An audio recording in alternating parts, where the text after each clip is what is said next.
Dobar dan, dobili ste HZZO, ovdje Hana, virtualni asistent. Kako vam mogu pomoći? Dobar dan, evo baš sam se preselio i ja i moja obitelj, pa bi trebao sada djecu ići isto prijaviti, a ne znam u koji ured da odem.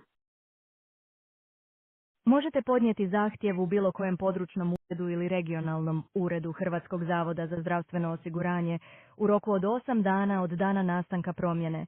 Trebate ispuniti tiskanicu 1 za osiguranike i tiskanicu 2 za članove obitelji. Trebate li još nešto?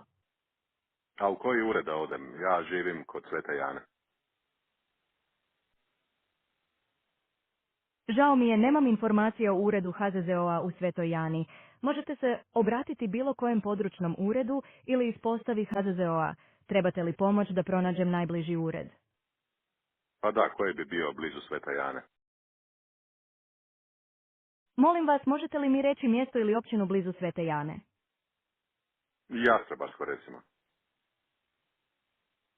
Ispostava Jastrebarsko se nalazi na adresi Zrinski Frankopanska 2. Broj telefona je 016-281-378. Radno vrijeme je od 8 do 16 sati radnim danom. Trebate li još nešto? Ok, znači ponesem ove papire što ste mi rekli i dođem u Jastrebarsko sa tim papirima i to je to. Da, ponesite te obrasce u ispostavu Jastrebarsko. Mogu li vam još kako pomoći? To je to, hvala, doviđenja. Doviđenja.